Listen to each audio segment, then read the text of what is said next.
정의 마지막을 마치게 되었습니다. 사도신경을 이제 처음부터 끝까지 쭉 살펴보았고요. 오늘 그 마지막 시간, 몸의 부활과 영생을 믿습니다라는 마지막 시간을 맞이하게 됐습니다. 먼저 육체와 몸을 한번 살펴보려고 하는데요. 우리가 흔히 육체라는 말과 몸이라는 말을 같이 쓰죠. 그래서 몸이라 그랬다기도 하고, 뭐 육체라 그러기도 하고, 또 신체라는 말을 쓰기도 합니다. 근데 성경에서는요, 이거를 조금 더 좀 주의 깊게 봐야 될 부분이 있어요. 그러니까 바울이 육체라는 말을 쓸 때, 또 육이라는 말을 쓸 때 그 문맥에 따라서 여러 가지 뜻으로 쓰기도 합니다. 그래서 우리의 이 신체 일부분을 의미하는 의미로 육체라는 말을 쓰기도 하고, 또 때로는 어떤 죄된 본성, 이 본성의 의미로 육체를 육이라고 표현하기도 하죠. 그래서 그 문맥에 따라서 정확하게 우리가 이해를 하지 못하면 혼란스럽게 받아들일 수밖에 없습니다. 잘못 이제 해석할 수밖에 없겠죠. 그래서 우리가 몸의 부활과 영생을 다룰 때 육체라는 것은 정신과 영혼을 담는 그릇이고 몸은 그 전체를 말하는 것입니다. 물론 이제 몸이라는 것을 우리 신체의 일부로 사용할 수도 있겠죠. 그렇지만은 기본적으로 이 몸이라는 것은 우리 인간의 이 정신과 영혼육이 이렇게 온전한 상태로 있는 것을 우리가 몸이라고 할 수가 있겠습니다. 사람이 만약 이게 몸에서 떠나게 되면 우리가 그걸 이제 죽음이라고 그러잖아요. 이제 더 이상 사람이라고 부를 수 없는 것처럼 이 몸의 통일성이 깨지게 되면 더 이상 사람이 아닌 것이죠. 그렇기 때문에 육체와 몸이 조금 다른 의미로 우리가 구별해서 쓸 수가 있겠습니다. 또 우리가 부활을 이해할 때 이 부활이라는 것은 완전한 존재로 새롭게 태어나는 것이다. 그러니까 부활이라는 것이 그냥 죽었다가 다시 살아나는 그 다시 산다의 방점이 있는 게 아니고 완전히 새로운 존재로 다시 살아난다는 것에 더 무게중심이 있다는 것을 말하고 있습니다. 그래서 먼저 이제 죽음에 대해서 함께 살펴보려고 하는데요. 인간은 영혼과 육체가 결합된 존재입니다. 그래서 죽음이라는 것은 영혼과 육체가 분리되는 것을 우리가 죽음이라고 그러죠. 죽음과 동시에 신자는 축복의 상태로 있게 될 장소로 가게 되고 비신자는 고통과 형벌이 있는 비참한 장소로 가게 됩니다. 그리고 육체는 흙으로 돌아가게 되죠. 그래서 어떤 분들이 이제 그런 걱정을 많이 하시잖아요. 예전에 이제 그 화장이 일반화되지 않았을 때는 이 육체가 없어지면 나중에 부활할 때 문제가 생기니까 반드시 화장하지 말고 나를 묻어라. 흙으로 돌아가야 된다. 이렇게 말씀하시는 분들이 많았어요. 근데 요즘은 이제 그렇게 이제 뭐 매장도 쉽지가 않고 화장을 일반적으로 됐기 때문에 그런 인식들이 많이 사라졌는데, 우리가 부활할 때 입는 몸은 이 몸이 아닙니다, 여러분. 이 몸을 입는 게 아니에요. 그러면 불만이 많은 분들이 생길 거 아니에요. 나 키가 작은데, 나 부활했을 때 좀 키 큰 몸으로 하면 좋은데. 네? 그런 거 아니겠어요? 서로 좀 불만이 있지 않겠어요? 얼굴 좀 잘생긴 몸으로 좀 부활을 했으면 좋겠는데. 그러니까 이런 몸으로 부활하는 게 아니에요. 그러니까 여러분 안심하시고, 절대로 이런 몸이 다시 부활하는 건 아닙니다. 그래서 뭐 이게 화장을 하든 매장을 하든 아무 상관이 없어요. 이 몸으로 부활하는 게 아니기 때문에. 그래서 뭐 화장을 한다고 해서 우리가 부활할 때 큰 문제가 생기는 게 절대로 아니라는 것이죠. 마지막 날에 몸이 다시 살아나게 됩니다.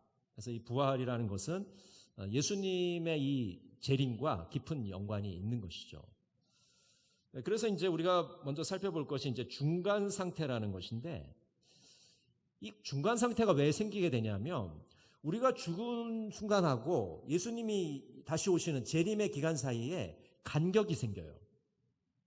그러니까 내가 금방 죽었을 때 예수님이 재림하시면 아무 문제가 안 생기는데, 내가 죽고 나서 예수님이 재림하시는 그 시간에 간격이 생기게 돼요. 그러면 이런 질문이 생기게 되잖아요. 그럼 우리가 죽은 순간에는, 죽은 다음에는 어떻게 지내게 되는 거지? 예수님이 오실 때까지.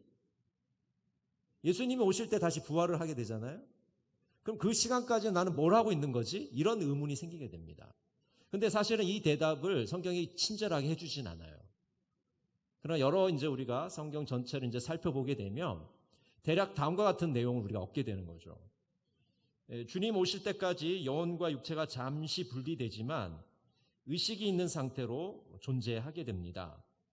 죽은 성도들은 아직 잠시 쉬며 하늘 영광을 누리며 기다리고 있는 것입니다.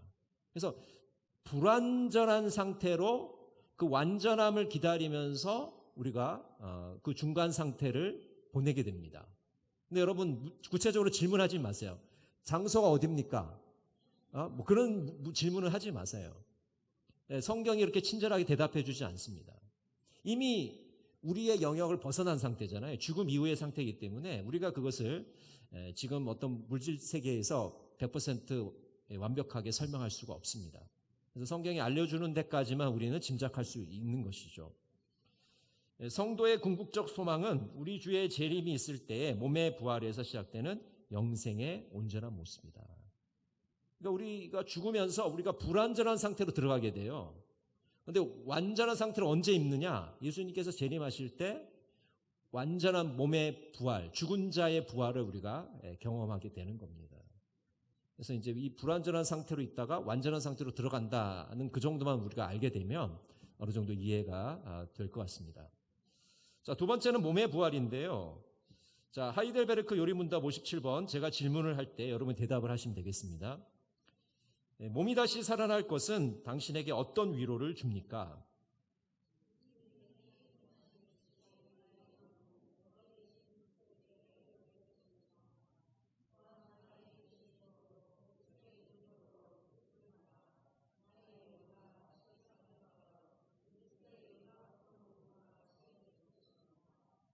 네, 오늘 이 하이델베르크 요리문답 57번의 내용을 오늘 본문에서 이렇게 말씀하고 있습니다. 오늘 본문 고린도전서 15장 42절부터 44절 말씀을 좀 천천히 한번 같이 읽어볼게요. 죽은 자의 부활도 그와 같으니 썩을 것으로 심고 썩지 아니할 것으로 다시 살아나며 욕된 것으로 심고 영광스러운 것으로 다시 살아나며 약한 것으로 심고 강한 것으로 다시 살아나며 육의 몸으로 심고 신령한 몸으로 다시 살아나나니 육의 몸이 있은즉 영의 몸도 있느니라. 오늘 이 본문 말씀 굉장히 중요한데요. 우리가 어떻게 부활을 할 것인가를 잘 보여주는 이 두 가지씩 대조를 만들면서 이렇게 말하고 있죠.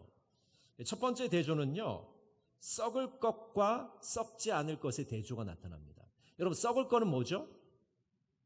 우리 육체잖아요. 육체는 썩게 됩니다. 흙으로 돌아가잖아요. 그럼 썩지 않는 건 뭐냐? 우리가 부활할 그 몸이 썩지 않을 몸으로 우리가 부활하는 겁니다. 그러니까 우리가 다시 입을 몸은 썩는 몸이 아니라 썩지 않는 몸으로 부활하게 되는 것이죠. 그 두 번째 대조는 뭡니까? 욕된 것으로 심고 영광스러운 것으로 다시 살아난다. 욕된 것이다. 사실 우리가 이 육체를 이끌고 살아가는 이 세월이 참 쉽지가 않잖아요. 그래서 이제 물론 뭐 좋은 때도 있지만은 욕된 것으로 이제 표현을 했고, 그러나 우리가 이제 부활을 경험할 때 그 몸은 영광스러운 몸으로, 완전히 영광스러운 몸으로 부활할 것이다라고 말하고 있습니다. 세 번째 대조는요, 약한 것과 강한 것의 대조입니다. 여러분, 우리 몸이 강하잖아요, 그렇죠? 강하죠. 근데 되게 약해요. 그래서 우리 사람의 몸이라는 것이 쉽게 죽을 수도 있고 끈질기게 살아남을 수도 있어요. 근데 이제 일반적으로 보면 몸이 되게 약한 존재죠. 그렇죠? 이런 맹수들이나 동물들의 비교를 하고 로봇 이런 것과 이제 비교를 해보면 우리 인간의 몸이 얼마나 약한 건가. 그 병도 잘 들고, 그렇죠? 쉽게 지치고 피곤을 느끼는 그런 몸이에요. 그런데 우리가 부활할 몸은 강한 몸입니다. 강한 몸. 그래서 뒤에서 다시 한번 설명을 드리겠지만은 웬만한 것에 흔들리지 않는, 피로도 느끼지도 않고 병도 들지 않고 그런 강한 몸으로 부활을 하는 겁니다. 여러분 좋으시죠? 네, 관절염 없습니다. 네, 허리 통증 없어요. 당뇨 없어요. 네, 이건 강한 몸이기 때문에 그런 거는 거기 들지 못합니다. 그 다음 이제 육의 몸으로 심고 신령한 몸으로 다시 살아난다. 육의 몸은 썩는 몸이고 약한 몸이고 신령한 몸으로 다시 신비한 몸으로 다시 살려요. 근데 왜 신령하다고 얘기를 하고 있냐면 우리 인간의 이해는 알 수가 없는 그런 몸이기 때문에 그래요. 그래서 예수님이 이제 부활하시면서 우리가 예수님의 부활을 통해서 우리가 이제 추정할 수는 있겠죠. 대략적으로 이러한 몸일 것이다라는 걸 추정할 수는 있지만 정확한 것은 우리가 다시 부활할 때 알 수 있겠죠. 지금은 100% 그것을 알 수가 없습니다. 또 육의 몸이 있고 영의 몸이 있다. 그래서 영의 몸이 바로 우리가 부활할 때 입는 몸이라는 것을 다시 한번 확인할 수가 있겠죠. 자, 2페이지로 넘어가서요. 그렇다면 주님께서 부활하셨을 때 신령한 몸으로 부활하셨잖아요. 그렇죠, 여러분? 예수님께서 이제 40일 동안 지상에 있으시면서 제자들에게 몸을 다 보여주셨잖아요. 근데 그 몸을 이제 추정을 해보면 이런 겁니다. 이런 특징이 있어요. 살과 뼈가 있고 만질 수 있으며 먹을 것을 드실 수 있다. 여기까지는 육체 우리가 가지고 있는 것과 좀 비슷해요. 그렇죠? 근데 그 다음부터 이제 달라집니다. 벽을 통과하고 순간적으로 이동한다. 그러니까 예수님의 제자들이 이렇게 모여있는 장소에 예수님이 뿅 하고 나타나시잖아요. 그렇죠? 천천히 이렇게 들어오시는 게 아니잖아요. 그렇죠? 순간적으로 오시잖아요. 이것 보면서 제가 느낀 게 예전에 드라마 중에 별에서 온 그대라는 드라마가 있는데 이 별에서 온 그대 드라마 내용이 이 김수현이 외계인으로 등장하잖아요. 그렇죠, 여러분? 그래서 외계인의 특징이 뭐냐면 이동이 자유롭잖아요. 그래서 여기서 나타났다 홍길동처럼 여기서 동에서 번쩍 서에서 번쩍 막 이동이 자유로운 거잖아요. 근데 예수님의 이 부활하신 몸은 이동이 자유로워요. 그래서 갑자기 나타났다 갑자기 뿅 사라지시고 엠마오로 가는 제자들하고 같이 이렇게 가시다가 갑자기 말씀을 설명해 주시다가 저녁 식사하시면서 사라져버리죠. 제자들의 눈앞에서 연기처럼 사라집니다. 그래서 부활한 몸은 이동성이 자유롭구나라는 것을 우리가 좀 알 수가 있습니다. 그 다음에 어떤 특징이 있습니까? 썩지 아니할 몸이다. 썩지 않습니다. 부패하지 않습니다. 그 다음에 강한 몸이다. 다시 병들거나 죽지 아니할 정도로 강하다. 그리고 신비하고 영광스러운 몸이다. 하나님의 영의 세세기에 알맞도록 변화된 몸이다. 그러니까 여러분 이 몸이 업그레이드가 돼요. 완전 새로운 몸으로 부활하는 겁니다. 여러분 얼마나 좋습니까? 그렇죠? 이 약한 몸으로 부활하면 재미가 별로 없는데 완전히 업그레이드가 돼가지고 완전 신상으로 내 신제품으로 우리가 부활을 하는 거예요. 좋으시죠? 안 좋아요? 옛날에 쓰던 게 좋은데 그런 거 아닙니다. 완전 신상, 신제품으로 우리가 이제 부활을 경험하게 되는 거죠. 너무 좋은 겁니다. 변형된 몸을 덧입는 것은 죽은 뒤에 이루어지는 것이 아니라 그리스도께서 이 세상에 재림하실 때에 이루어지는 것이다. 여기 이제 포인트가 뭐냐면 내가 죽었을 때 이렇게 변형된 몸을 가지는 게 아니라 언제 가진다고요? 언제 부활한다고요? 예수님 재림하실 때. 세상의 종말을 맞이할 때 그때 예수님이 다시 오시는데 그때 우리가 이 신상을 입어볼 수 있는 기회를 가지게 됩니다. 그래서 고린도전서 15장 51절 52절 이렇게 말하고 있어요. 한번 같이 읽어볼까요? 보라 내가 너희에게 비밀을 말하노니 우리가 다 잠잘 것이 아니요 마지막 나팔에 순식간에 호련히 다 변화되리니 나팔 소리가 나매 죽은 자들이 썩지 아니할 것으로 다시 살아나고 우리도 변화되리라. 자, 여기서 이제 변화된다는 말을 쓰고 있는데 어떻게 변화되냐면 앞에 말씀드린 우리가 고린도전서 오늘 42절부터 44절에 대조를 시킨 것처럼 썩을 것에서 썩지 아니한 것으로 변화되는 거예요. 욕된 것에서 영광스러운 것으로 변화됩니다. 약한 것에서 강한 것으로 변화돼요. 육의 몸에서 영의 몸으로 변화되게 됩니다. 이런 변화를 주님 오시는 재림의 날에 우리가 경험을 하게 되는 것입니다. 그래서 밑에 보시면요. 몸의 부활은 영육의 온전한 사람의 부활이다. 그러니까 우리가 부활한다는 것이 어느 한 부분만 있는 것이 아니라 이 영육이 완전히 결합된 그런 온전한 부활이라는 것을 말씀해 줍니다. 그래서 우리의 온전한 구원은 몸의 부활을 포괄하는 것이다. 세 번째는요, 영생으로 이어지는 부활입니다. 오전에 우리 점심 먹고 나서 우리 세 가족하고 이제 공부를 하시는데 세 가족이 저한테 영생이 뭡니까? 이렇게 물어보셨어요. 너무 큰 질문이라서 제가 짧은 시간에 다 대답을 정확하게 해드릴 수는 없지만은 영생은 영원히 사는 것이죠. 근데 여러분, 지금 우리 이 상태에서 영원히 사는 거는 재미가 있을까요? 없을까요? 재미가 없죠. 뭐 병도 들죠. 걱정, 근심도 해야 되죠. 뭐 이것저것 아픈 데가 많죠. 몸이 너무 약해요. 그래서 이 상태로 영원히 사는 건 별로 재미가 없어요. 근데 어떤 상태로 영원히 사는 겁니까? 변화된 몸으로, 신령한 몸으로 영원히 사는 것이니까 살만하죠. 기대가 되십니까? 신상을 입고 영원히 살 거 기대가 되세요? 막 가슴이 벅차오르지 않으세요? 어떤 걸까? 여러분, 명품백만 새로 신상이 나와도 막 거기에 막 줄을 서잖아요. 명품관 앞에 막 살려고 줄을 서잖아요. 근데 우리가 뭐 입을 이 신상은 그런 것하고는 완전히 다른 겁니다. 그건 썩을 것이지만 우리는 썩지 않을 것을 입잖아요.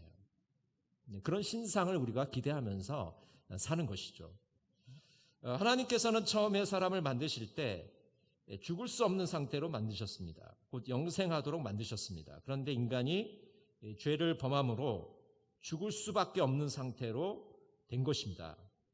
이 상태를 원래대로 되돌리는 것이 바로 구원입니다. 하나님이 약속하신 영생은 극상의 상태가 지속되는 행복 그 자체의 삶입니다. 처음 아담과 하와를 만들었을 때 에덴 동산에서 만드셨던 상태는 어떤 상태입니까? 죽을 수 없는 상태로 만드셨죠. 죽을 수 없는 상태. 근데 죄로 인해서 어떤 상태가 됐습니까? 죽을 수 밖에 없는 상태로 돼버린 거죠. 죽을 수 없는 상태였는데 죄로 인해서 타락하면서 죽을 수밖에 없는 상태로 변화되게 돼요. 이 죽을 수밖에 없는 상태에서 영원한 생명으로 나가게 된 것이 바로 구원을 얻음으로 우리가 그렇게 된 것이죠. 그래서 구원의 상태라는 것은, 영생이라는 것은 극상의 상태가 지속되는 행복 그 자체의 삶이다. 천국의 삶을 한번 떠올려 보십시오. 상상해 보십시오. 우리가 이제 물질적으로 누리는 것들, 그런 세계가 아니라 정말 영적인 세계이고, 그 세계는 극상이죠. 극상. 최고의 행복이 계속되는 그런 삶이죠. 그래서 우리가 이제 동양에서는 예전부터 무슨 말을 썼냐면 무릉도원이란 말을 많이 썼거든요. 무릉도원. 뭐 여러분 뭐 이런 뭐 사극 같은 데 보면은 웬 수염을 많이 길게 기르신 머리가 하얀 노인네가 복숭아 나무 밑에서 바둑을 두고 있죠. 이렇게 바둑을 두고 있고 뭐 술 한 잔씩 하고 뭐 이런 동양에서 생각하는 무릉도원이죠. 서양에서는 파라다이스라는 말을 썼어요. 파라다이스. 근데 여러분, 인간들이 그렇게 꾸며놓은 파라다이스나 무릉도원이 아니에요. 천국은 그런 곳이 아닙니다. 하나님과의 관계를 기본적으로 하는 곳입니다. 그래서 하나님께서 계시고 우리 인간과 깊은 사랑의 관계를 유지하고 있는, 그래서 우리 영원토록 그 하나님을 찬양하고 기뻐하고 그 거룩한 즐거움에 충만한 그 상태를 우리가 천국의 삶으로 생각하는 겁니다. 그러니까 뭐 굉장히 이슬람에도 그런 세계가 있더라고요. 이슬람에는 또 여성들이 등장하더라고요. 뭐 제가 구체적으로 말씀을 드릴 수는 없지만 하여튼 뭐 남성들이 좋아하는 거 있잖아요. 뭐 그런 상태를 거기는 이제 천국이라고 표현을 하고 있는데, 성경의 천국은 그런 것과 본질적으로 달라요. 인간들이 머릿속에 만들어 이렇게 하면 참 좋겠다, 참 좋은 곳으로 가면 좋겠다라는 그런 상태가 아니라는 겁니다. 그래서 우리가 이제 장례식장에 가보면 안 믿는 분들이 그런 얘기 많이 하시잖아요. 좋은 곳에 가셨습니다. 우리들이 가는 좋은 곳은 그곳이 아니에요. 우리들이 가는 곳은 천국을 이야기하는 거예요. 그래서 이제 불교적인 세계관에서는 지옥이라는 말에 이제 반대말로 천당이라는 말을 많이 썼잖아요. 그래서 이제 사람이 죽었을 때 불교에서는 고인의 명복을 빈다. 이 명복이라는 건 명부의 복이라는 뜻인데, 명부가 바로 지옥입니다. 명부의 복을 받는 거죠. 그래서 명부에서는 뭘 하느냐면 염라대왕이 재판을 해요. 그래서 살아있을 때 착한 일 했으면 너 이쪽 가고, 너 그 나쁜 짓을 했으면 무슨 지옥에 보낸다. 뭐 이런 식의 세계관이죠. 그래서 이제 이거를 이제 영화로 만든 게 무슨 영화입니까? 무슨 영화죠? 신과 함께라는 영화잖아요. 신과 함께. 그 한국 사람들의 그 DNA에 녹아 있는 이 동양적인 이 뭐라 그럴까요? 종말관이라 그럴까요? 뭐 내세관이라 그럴까요? 이런 것들을 영화로 만든 건데, 그거는 그냥 재미삼아 보시면 됩니다. 사실이 아닙니다. 여러분 아시겠죠? 사실이 아니에요. 허구예요, 허구. 사실 그냥 재미로 만든 영화입니다. 모르겠어요. 그 영화 만든 감독이 진짜 팩트라고 생각해서 만든지는 모르겠지만, 우리 기독교인 입장에서 보면 그냥 100% 그냥 뻥이라고 보시면 되는 겁니다. 그런 세계로 가지를 않아요. 그런 세계로 가는 게 아닙니다. 우리가 지향하는 세계는 주님이 계신 곳. 그렇죠? 주님과 함께 영원한 기쁨을 누리는 곳이 바로 천국의 본질입니다. 그래서 무한정 많이 산다고 해서 천국도 아니고요. 그곳에 주님이 안 계시면 지옥입니다, 여러분. 아시겠죠? 우리가 있는 곳이 주님이 계셔야, 하나님이 계셔야 그게 천국인 것이죠. 자, 그래서 네 번째 한번 볼까요? 하나님이 원하시는 영생은 어떤 것인가? 마지막 때 믿는 자는 영생을 받지만 믿지 않는 자는 영벌을 받는다. 인간이 선악을 알게 하는 나무를 따먹자 하나님은 생명나무로 가는 길을 막아버리셨다. 이제 다시 예수 그리스도를 통해 생명나무로 가는 길이 열렸다. 하나님이 원하시는 영생은 결국 예수 그리스도를 통한 영생이다. 여러분, 에덴 동산의 일을 다 아시죠?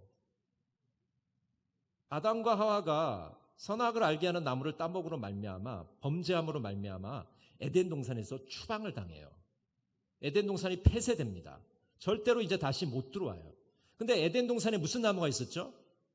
생명나무가 있었잖아요.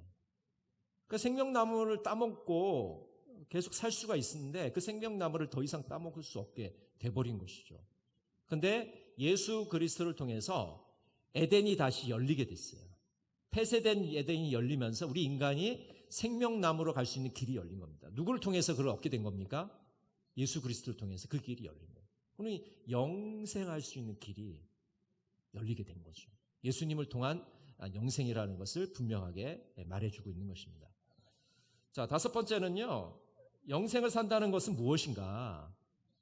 예수님께서 생명나무의 열매라는 점은, 영생은 죽음 이후가 아니라 예수 그리스도를 믿는 순간 시작되는 삶임을 알려준다. 우리가 이제 영생을 얘기할 때 이제 한 가지 포인트가 뭐냐면, 영생이 실제로 시작되는 시작점은 우리의 죽음 이후에 시작이 되는 겁니다. 더 정확히 말씀드리면 예수님의 재림 이후에 시작되겠죠. 이제 백보자 심판을 받고 천국과 지옥이 완전히 결정될 때, 그때 이제 영생이 시작이 되는데, 근데 내가 지금 예수 그리스도를 나의 주님으로 받아들이고 고백을 하게 되면 이미 그 천국을 내가 살게 되는 시작점이, 이제 카운트다운이 시작이 되는 겁니다. 이해가 되시죠? 그러니까 지금 내가 예수를 믿는 순간, 내 예수님을 믿습니다. 이 순간부터 이 천국의 삶이 시작이 되는 거예요. 근데 완전한 건 아닙니다, 여러분. 그렇죠? 완전한 거는 이제 그 나중, 재림 이후에, 우리가 죽은 이후의 시간에서 살게 경험하는 게 되는 것이고, 완전한 건 아니지만 지금 이제 천국의 생활을 맛보면서 살아가는 거예요. 근데 예수를 믿는데도 이 천국의 생활을 맛보지 못하면 영생을 사는 게 아니에요. 예수 믿는 자의 삶을 사는 게 아닙니다. 그러니까 맨날 교회 와서 막 이렇게 심각한 얼굴로 있으면서, 세상 짐을 다 진 것처럼 이렇게 앉아있을 필요가 없다니까요. 왜요? 이미 영생의 삶이 시작됐습니까? 안 됐습니까? 시작됐어요. 그러면 그 사람의 얼굴은 어떻게 되죠? 웃어야죠. 지금 영생이 시작됐잖아요. 지금 공짜로 영생을 살고 있는데 얼마나 기쁜 일입니까? 여러분 돈 안 냈잖아요. 기쁜 일 아니겠어요? 이 공짜로 영원히 살게 되는데 얼마나 기쁩니까? 은하철도 999를 보면은 가서 사이보그가 돼야 영원히 사는데, 몸을 막 다 기계로 바꿔야 오래 사는데, 그렇게 할 필요도 없잖아요. 예수 그리스도를 믿으면 영생을 선물로 받게 되기 때문에 우리가 그 즐거움에 들어갈 수가 있잖아요. 그래서 영생이 지금 시작되었다. 여러분 영생의 삶을 지금 살고 있다. 그럼 우리의 삶이 어떻게 달라지겠습니까? 그렇게 생각하면? 네, 영생의 삶을 사는 처럼 살겠죠. 근데 영생의 삶이 지금 시작되었다고 생각하지 않는 사람은 뭐 예수 믿기 이전이나 이후의 삶이 변화가 없어요. 똑같이 사는 겁니다. 똑같이. 근데 지금 영생의 시간이 시작되었다고 생각하는 사람은 너무 지금 순간순간 너무 소중하고 아름답고 기쁘죠. 물론 우리 삶에 현실적인 고난이 존재합니다. 그러나 그럼에도 불구하고 영생의 삶을 우리가 살고 있기 때문에 그것을 다 극복해 나가는 것이죠. 자, 3페이지로 한번 넘어가 볼까요? 요한복음 5장 24절 아주 중요한데요. 우리 같이 한번 읽어보겠습니다. 내가 진실로 진실로 너희에게 이르노니 내 말을 듣고 또 나 보내신 이를 믿는 자는 영생을 얻었고 심판에 이르지 아니하나니 사망에서 생명으로 옮겼느니라. 영생을 얻었고, 그 얻었고에 한번 동그라미를 쳐보십시오. 영생을 얻었고, 과거형입니까? 미래형입니까? 과거형이죠. 영생을 얻었다고 얘기하잖아요. 요한복음에서 얻었다. 물론 100% 얻은 건 아니에요. 그 시점은 예수님의 재림 이후, 종말 이후지만은 지금 내가 예수를 믿는 순간에 영생을 얻었어요. 얻었다고 표현하고 있습니다. 영생이 시작된 거예요. 그래서 사망에서 생명으로 옮겨졌다. 죽을 수밖에 없는 인생인데 죽지 않는 인생으로 바뀌게 된 겁니다. 사망에서 생명으로 지금 바뀌어 있습니다.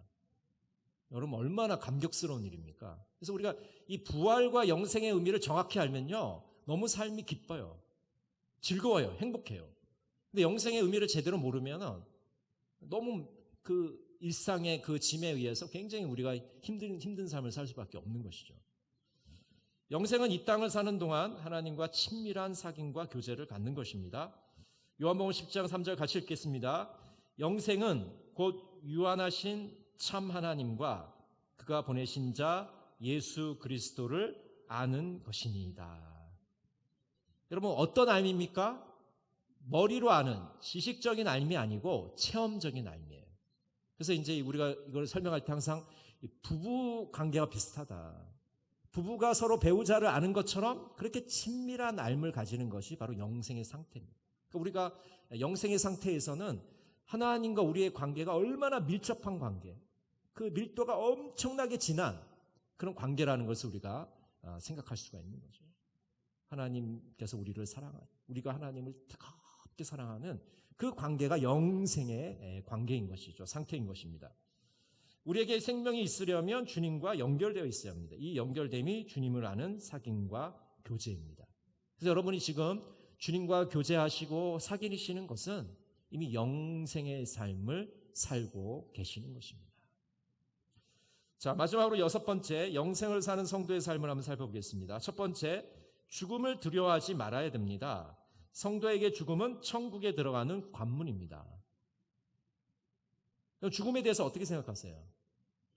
믿지 않는 분들은요, 죽음에 대한 극심한 공포가 있습니다. 제가 여러분 이제 믿지 않는 분들 이제 임종을 했는데 극심한 공포 속에서 죽어갑니다. 편안하지 않아요. 그 마지막에 엄청난 고뇌와 고통 속에서 돌아가셔요. 왜냐하면 한번 생각해 보세요. 내가 지금 죽는데 내가 죽음 이후의 세계를 알지 못하잖아요. 사후의 세계를, 내세를 알지 못하잖아요. 얼마나 불안하겠어요. 얼마나 공포스럽겠습니까? 이해가 충분히 갑니다. 근데 반면에 예수 믿는 분들은 임종을 해보면 너무나도 편안하게, 물론 이제 어떤 중앙질병 때문에 그 질병에 의해서 고통을 당하면서 돌아가시는 분도 있지만은 그건 이제 질병에 의한 것이고, 질병을 거기서 빼버리면 정말 평안한 상태에서, 고요한 상태에서 눈을 감으시는 거죠. 왜 그러냐? 자기가 가야 될 곳을 알고 가는 거예요. 이게 얼마나 이 알고 모르는 것이 얼마나 큰 차이인가. 준비되어 있지 않은 것과 준비되어 있는 것의 차이점이 거기에 있는 것이죠. 내가 천국에 갈 것이라는 것을 믿고 아는 사람이 얼마나 편안한 마음에서 돌아가실 수가 있을까요? 그 차이점이 이제 죽음의 순간에 분명하게 드러나게 됩니다. 그래서 평소 생활할 때는 아무런 이 구별이 안 돼요. 그렇죠, 여러분? 뭐 믿는 분이나 믿지 않는 무슨 차이가 있어요? 하루 세 끼 먹고 그렇잖아요. 근데 죽음의 순간에 하늘과 땅의 차이가 벌어지게 됩니다. 그러니까 예수 믿는 사람에겐 죽음이 바로 천국으로 가는 영생으로 들어가는 관문이잖아요. 문을 열고 들어가야 되죠. 우리도 인간인지라 죽음에 대한 공포가 분명히 있습니다. 그러나 그 이후의 세계, 어떤 세계가 우리를 기다리는지 이미 알고 있기 때문에 주님께서 처소를 준비하러 가셨다고 말씀하셨기 때문에 우리를 위해서 거처가 있다는 걸 너무 잘 알기 때문에 우리는 기쁜 마음으로 그 문을 활짝 열고 들어가는 것이죠. 그래서 죽음을 두려워하지 말아라. 두 번째는요, 말씀을 열심히 배워야 합니다. 말씀을 배우고 익혀서 수시로 부활과 영생이 있음을 확인하며 살아가야 됩니다. 자, 왜 부지런히 배워야 하냐면 우리도 지금 굉장히 아까 말씀드린 약해요. 몸도 약하지만은 이 정신도 굉장히 약한 사람들이에요. 그래서 계속해서 이 부활과 영생에 대해서 배우지 않으면, 그래서 익히지 않으면 자꾸 이 슬럼프에 빠지게 돼요. 그래서 부활이 있나? 영생이 있어? 계속 의심하고 확인합니다. 그렇기 때문에 부지런히 배우고 계속해서 익혀나가고 다시 한번 확인하고 이런 작업들이 필요한 거예요. 여러분, 왜 우리가 지금 사도신경을 이렇게 다 아는 내용인데 다시 살피고 있습니까? 그것은 끊임없이 우리에게 영생이 있음을, 부활이 있음을 확신하기 위해서입니다. 그렇지 않으면 우리는 또다시 슬럼프에 빠질 수밖에 없기 때문에 그런 거죠. 자, 세 번째는요, 주의 일에 더욱 힘써야 합니다. 고린도전서 15장 58절 우리 같이 한번 읽어보겠습니다. 그러므로 내 사랑하는 형제들아, 견실하며 흔들리지 말고 항상 주의 일에 더욱 힘쓰는 자들이 되라. 이는 너희 수고가 주 안에서 헛되지 않은 줄 알미라. 여러분, 지금 주일 오후 예배를 우리가 드리고 있는데요, 세상 사람들의 눈에 보면 우리가 얼마나 불쌍해 보일까요? 여러분, 그렇죠? 이 좋은 날 편안하게 휴식하면서 보내면 되잖아요. 예배를 왜 드려요? 정말 편안하게 휴식을 취하면 되는데, 황금 연휴인데 왜 이 시간에 예배를 드리고 있습니까? 이 더운데. 근데 여기 보니까 너희 수고가 주 안에서 헛되지 않은 줄 알미라. 그럼 우리가 예배 드리고 하나님께 봉사하고 하나님 나라 위해서 헌신하는 것이 헛됩니까? 헛되지 않습니까? 헛되지 않아요. 헛되지 않습니다. 모르겠어요. 하늘나라에서도 이 포인트란 말을 쓰이는지 모르겠지만 포인트가 정립이 되고 있는 거예요. 포인트가 정립되고 있어요. 하나님이 다 기억하시고 하나님이 다 이해하시고 하나님이 다 보고 계시잖아요. 아, 오늘 누가 왔구나. 어떤 마음을 가지고 예배를 드리고 있구나. 어떤 마음을 가지고 봉사를 하고 있구나. 어떤 태도로 나에게 다가오고 있구나라는 것을 하나님이 다 아시잖아요. 우리의 수고가 헛되지 않으니까 우리가 이렇게 깊은 마음으로 예배를 드리고 있는 거 아니겠습니까? 그렇죠? 혹시 마지 못해가지고 나 예배 드리기 싫은데 뭐 이렇게 드리는 분 한 분도 없잖아요. 그렇죠? 있습니까? 그런 분? 한 분도 없어요. 다들 웃고 계시고 기쁜 마음으로 다 드리고 계시잖아요. 우리 안에 부활과 영생의 소망이 있기 때문에 그런 거죠. 이것은 믿음이 없는 분은 절대로 이해할 수가 없어요. 저 사람들 왜 저런 일을 하지? 절대로 알지 못합니다. 이건 우리 믿는 자들만의 비밀이기 때문에 그래요. 자, 네 번째 볼까요? 주의 재림과 부활을 간절히 기대해야 한다. 자, 같이 읽겠습니다. 이것들을 증언하신 이가 이르시되 내가 진실로 속히 오리라 하시거늘 아멘 주 예수여 오시옵소서. 자, 한번 해볼까요? 아멘 주 예수여 오시옵소서. 그래서 우리 초대교회 교인들이 만나면 하는 인사가 마라나타. 한번 해볼까요? 마라나타. 아멘 주 예수여 오시옵소서. 여러분, 이제 예배 마치고 이제 우리 천국에 가면 되는 거죠? 예수님 오시는 되는 거죠? 뭐 대답이 막 이렇게 흩어지고 있습니다. 아직 오시면 안 되는데, 아직 아파트 당첨도 안 됐고, 아직 좋은 차도 못 타보고 있는데, 좋은 데도 여행을 못 갔는데, 예수님의 재림을 우리가 정말 뜨겁게 사모하고 기다려요. 다미성교회가 한창 그 시한부 종말론을 주장할 때, 물론 그들의 교리라든지 태도는 분명히 잘못된 겁니다. 그렇지만은 그 열심만은 우리가 참 배워야겠다는 생각이 들었어요. 아니, 우리는 정통 교리를 가지고 있고 이렇게 제대로 믿음을 가지고 있는데도 이 재림에 대한 소망이 별로 없어요. 사모함이 별로 없어요. 오히려 예수님이 늦게 오시는 걸 기대하잖아요. 예수님 좀 삶을 즐긴 다음에 좀 다 누린 다음에 좀 그때 오시면 좋을 것 같습니다. 다 끝난 다음에 좀 오시면 좋겠습니다. 사이비 이단들은요, 재림을 목말라 합니다. 학수고대. 근데 우리 제대로 믿는 우리가 예수님의 재림을 정말 목말라 해야 되지 않겠어요? 기뻐해야 되지 않겠어요? 사모해야 되지 않겠습니까? 우리 예수님의 재림을 우리가 기다리면 우리의 말도 달라질 것이고 우리의 행동도 달라질 것이고 우리의 삶이 완전히 변화되지 않겠습니까? 언제 예수님 오실지 모르는데 우리의 삶이 어떠해야 될까요? 이 종말론적인 삶을 살 수밖에 없을 겁니다. 지금 여기서 영생의 기쁨을 누리면서 그것을 증언하면서 살아가야 됩니다. 지금 이 세상에서 의와 평강을 추구하면서 살아가야 됩니다. 영생의 참여자, 영생의 증인이 되어야 됩니다. 믿지 않는 분들에게 우리 영생의 소망이 있다, 천국의 소망이 있고 부활의 소망이 있다라고 보여줘야 되지 않겠습니까? 오늘 나는 부활과 영생을 믿습니다. 여러분, 머리로 믿는 게 아니에요. 정말 내가 영생의 삶을 지금 살고 있고 부활의 증인으로 살고 있고 천국에 대한 소망을 가지고 살아갈 때 나는 부활과 영생을 믿습니다라고 우리는 고백할 수 있는 것이죠. 이런 고백으로 매일매일 천국을 소망하며 살아가시는 예수님의 제자들이 다 되시길 바랍니다. 기도하겠습니다. 사랑의 하나님 아버지, 오늘 사도신경의 마지막 내용을 살펴보았습니다. 나는 몸의 부활과 영생을 믿습니다. 이것이 우리의 고백이 되기를 원합니다. 예수님이 부활하신 것처럼 우리들도 부활할 것을 믿습니다. 변화된 몸으로, 신비한 몸으로, 신령한 몸으로 영생을 누릴 것을 믿습니다. 우리 한 사람 한 사람에게 이 영생의 소망을 주시고 영생의 비밀을 알려 주시옵소서. 예수님의 이름으로 기도드립니다. 아멘.